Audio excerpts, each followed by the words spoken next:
badass coffee of Hawaii. Yeah, there's one in Rochester. In Rochester, Minnesota. I was down there. I'm confused. I was in Rochester and I saw the badass sign. I went, skirt, skirt. And we did a U-turn right in the middle of the street, and I went and bought a shirt and some coffee. Badass.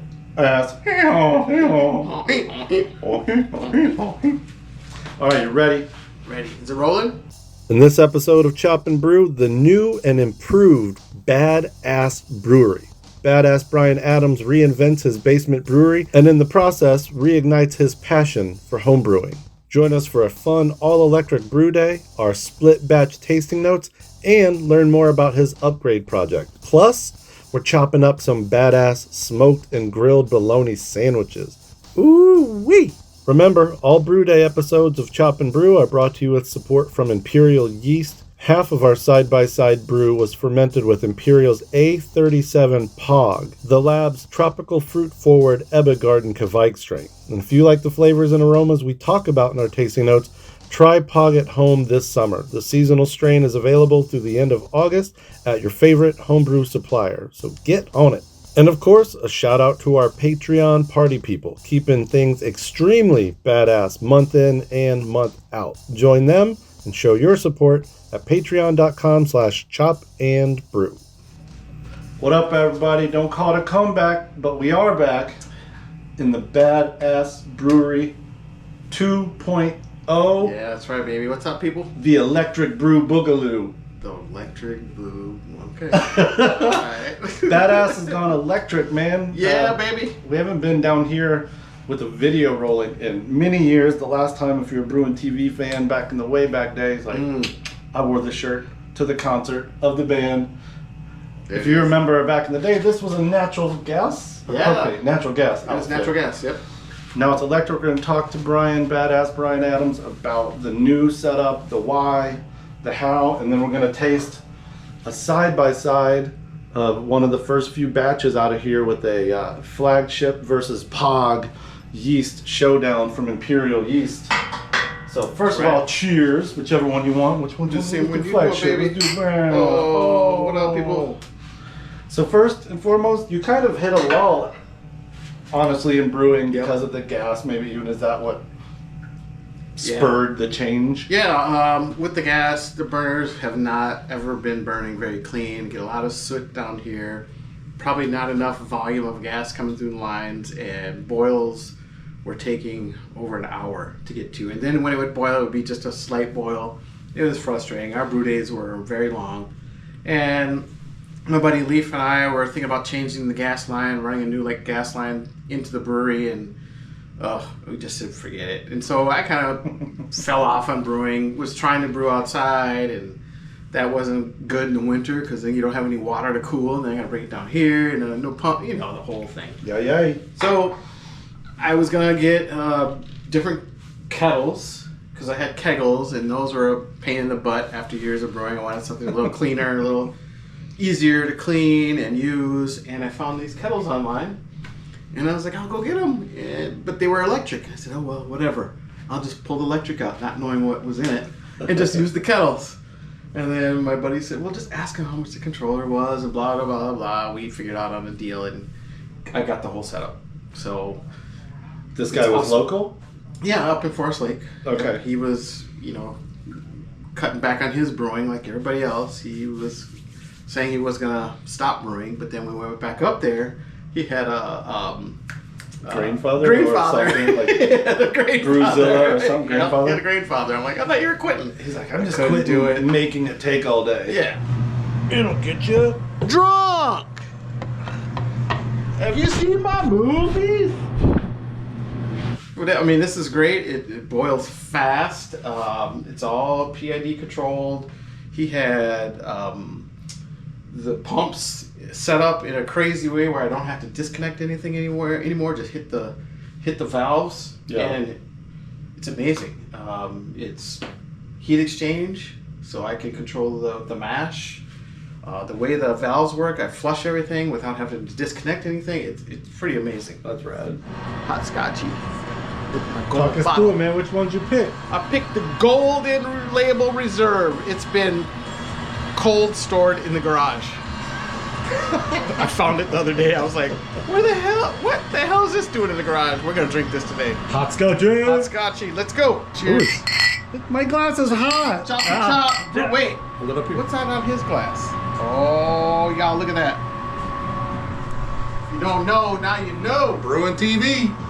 So, But you did have to change the infrastructure of Yep. the electric in Yep. your house. Get a- It doesn't plug into a 120. No. And that was kind of why I didn't want to go electric in the first place, because my fuse box is in the garage, and I was like, I don't know how you get it back here. And a friend of ours is a electrician apprentice, and he came over and ran it, and he just drilled one hole and was like, you're in the basement. And I'm like, what? So you've brewed now 3 times on it? 3 times, yep. In like less than 2 months, so like probably yeah, like right 2 away, years right worth away. of brewing in the old days. Yeah. So it's been fun. I've got so much beer, I don't have enough room in the beer fridge, and no more room in the beer fridge, but whatever. If people come over, come wipe it out, and we'll brew some more.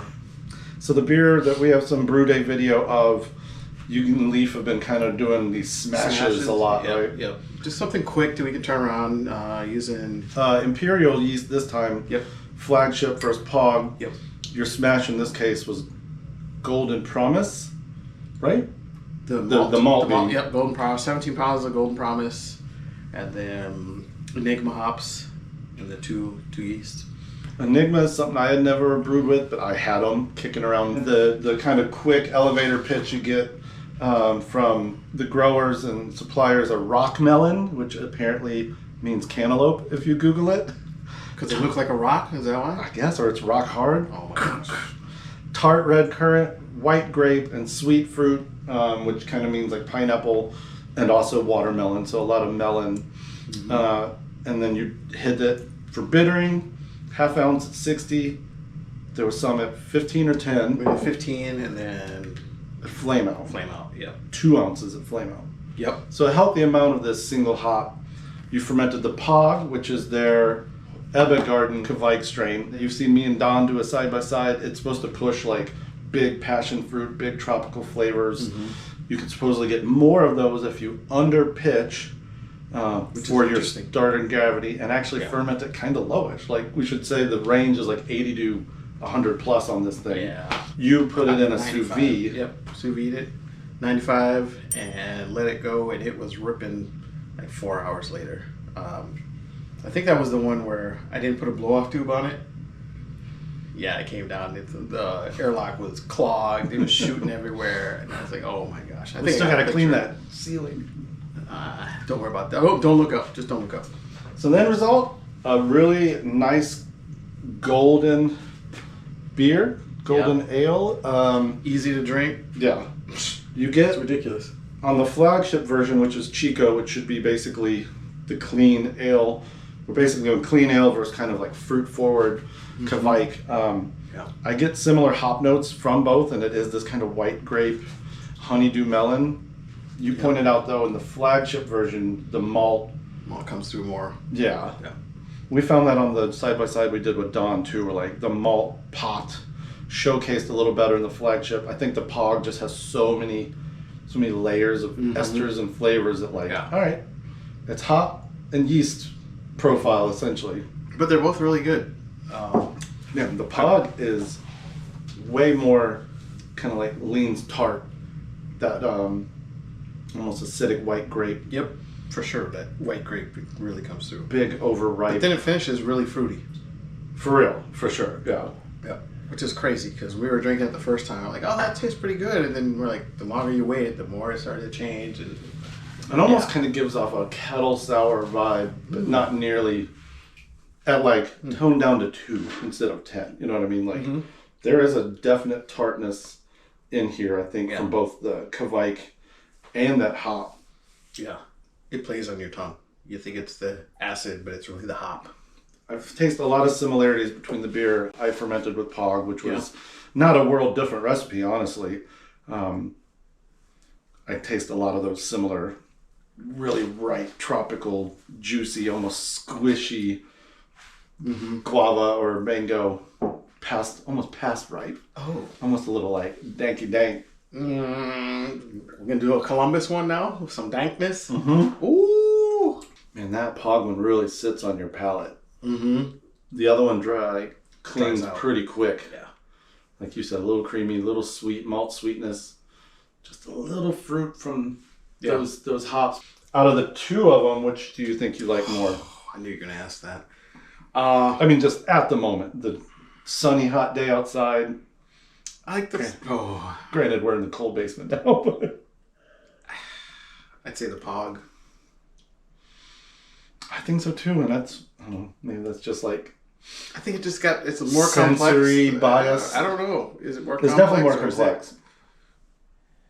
But the flagship's good too. Yeah, I like the hop though in this. It's not trying to be overly dank Aggressive. or in your face. Yeah. This is almost kind of like a blonde, I don't know, like a spotted cow. You know what I mean? Like something that's kind of neutral and chill. Yeah.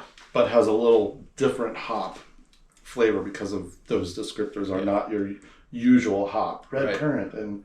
Yeah, and I could see people thinking that's too much flavor and they go with flagship. Yeah. It's like too much for me. This is a pig out crusher for sure. Oh, it'll be there. Mm. It's going to be there. Speaking of pig out, one other thing that happened during brew day is Brian Adams smoked a bologna log. Let's talk real quick since we got some The pictures. bologna log. Oh, we want to do something different like we always do at Badass Brewery and Leaf. Was like, we should do a bologna log. And Or they call it a chub, right? bologna chub, yeah. Yeah, so Leaf picked up a bologna chub at a local butcher shop, and we scored it, cross-hatched it, seasoned it up like crazy, and we had to put it on the smoker. Yeah. But what's it called? I was trying to remember what that thing's actually called. The ugly drum. Big ugly drum. The ugly UDS. We smoked that bad boy for about 2 hours. Kept it kind of low because, the chub's already cooked. So we just wanted to get some good smoke on there and charred up on the edges. So, we smoked it up. Then we brought it inside, sliced it up. Not super thin. We wanted something really meaty. Yeah. And then we put it back on the Blackstone to fry it up a little bit. With some American cheese, some pickles, and white bread. We wanted to make sure it was like OG, like my dad used to make. Yeah, man. That was like a bologna sandwich for grown men right there. It was. It made me think like old school after school lunches or after school snacks. I was like, But here's my question. Oh? If you've ever had one and you fried your bologna, do you fry it whole or do you cut the slits in the bologna when you're frying it? I know people are going to be like, oh. What do you mean? When do you fry it? Before smoking or instead of No, smoking? like regular bologna, not the chub. You put that bologna in a pan, do you cut the edges? Like 3 cuts? Is that 4 to keep cuts? it from making like the the dome or whatever? Yeah, what'd you do? Or you just let it roll? I think I just smashed it. Like kept like flip and smash. Know what do you do? You gotta cut it. It lays flat. Okay. And you fry it up. Wonder what people do. Leave that in the comments. What did you do when you were frying your bologna sandwich? Or did you just microwave it? Oh, God. that's not a bologna sandwich. Bologna rubber sandwiches? Yeah. Yeah, Jamo likes them. My son likes them. He'll come home and make one. Is there anything else about BAB 2.0? I don't know. I think it's just going to be fun. We could do some step mashes if we really wanted to. I don't know. I'm just ready to try something new now. Still 10 gallons, so you're all about those split batches, which yeah. works perfectly for something like this. Yep. Split it up. Shout out to Imperial Yeast for once again sending That's right. the Pog and the flagship. We put them side by side or head to head twice now, which has been super fun. Shout out to Baloney. Baloney. Shout out to Badass. Welcome back to Brewing, man. That's right. Ooh, I'm almost out, Chip Walton. Brewing and chewing once again. All right, peace, y'all. Chop for chop. Brew for brew. Clink, clink.